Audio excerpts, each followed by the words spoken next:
Jean chapitre 5 verset 12. Ils lui demandèrent : « Qui est l'homme qui t'a dit : prends ton lit et marche » Nous avons la suite du récit d'un homme qui a été guéri après 38 ans de maladie, et les Juifs l'ont accusé de porter son lit un jour de sabbat. L'homme avait répondu qu'il l'avait fait parce que celui qui l'a guéri lui avait donné l'ordre, et ici ils lui demandèrent. Ils questionnaient donc cet homme sur celui qui t'a dit. La question de ces personnes n'est pas tellement tournée vers la guérison, mais plutôt vers celui qui a donné l'ordre. L'enjeu, à nouveau, c'est l'autorité, le pouvoir qu'ils semblaient chérir. Ce qui semble les déranger, ce n'est pas tant l'acte, ce n'est pas qui t'a guéri, mais la parole, qui t'a dit ça. Et cette parole, d'ailleurs révélée dans tout cet évangile de Jean, qui est Jésus lui-même, la parole incarnée. Il répète ici la parole de Jésus, prends ton lit et marche, mais sans percevoir la puissance qui l'accompagnait et sans s'attarder sur l'accomplissement qu'ils avaient sous leurs yeux. Une même parole peut soit libérer, guérir un cœur ouvert, soit scandaliser un cœur fermé. Par ailleurs, Hébreux 4.2 se réfère à des personnes dont la parole qui leur fut annoncée ne leur servit de rien parce qu'elle ne trouva pas la foi chez eux. L'homme guéri reconnaît la responsabilité de celui qui lui a ordonné de faire. Il s'est soumis à lui et dès lors c'est lui qui est responsable de son ordre.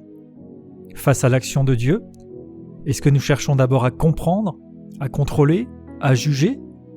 Ou bien est-ce que nous reconnaissons la grâce de Dieu qui est agissante ? Gardons-nous d'une foi qui interroge pour accuser, mais ayons un cœur qui cherche la vérité et qui reconnaît l'œuvre de Dieu. Plus que de chercher qui a fait quoi et voir le reproche ou ce qui ne va pas dedans, voir le miracle, l'œuvre merveilleuse du Seigneur. Il nous faut aussi nous assurer d'avoir une parole du Seigneur et d'agir en conséquence, afin de pouvoir répondre si on nous demande « Qui t'a dit ?» Si nous connaissons Jésus, comme ce sera d'ailleurs le cas de cet homme un peu plus loin, nous le verrons dans quelques épisodes à qui Jésus va se révéler, nous pouvons nous appuyer sur sa parole et l'autorité qui accompagne cette parole. Car toute parole de Dieu contient en elle-même le pouvoir de s'accomplir.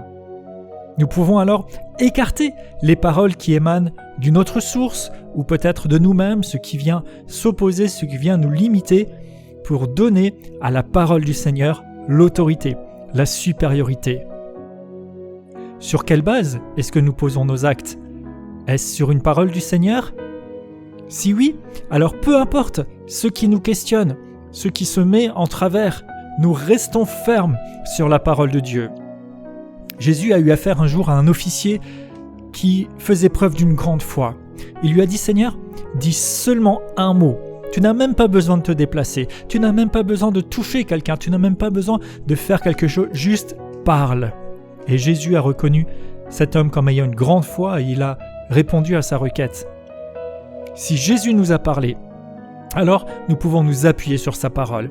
Si nous marchons sur une parole de Jésus, nous pouvons tenir envers et contre tout. Même s'il y a de l'opposition, rien n'est plus puissant que la parole de Dieu. Alors, qui t'a dit ce que tu es en train de faire ?